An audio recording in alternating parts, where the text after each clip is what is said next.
भूल गेली कसम क्रिया तोड़नी सपना रे, भूल गेली कसम क्रिया तोड़नी सपना रे।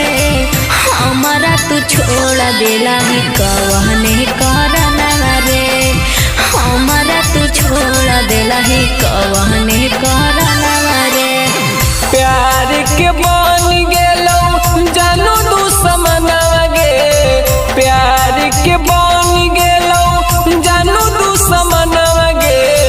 तोरे भाई बापा हमर ले कौ जनवा गे, तोरे भाई बापा हमर ले कौ जनवा गे। सुना कर जा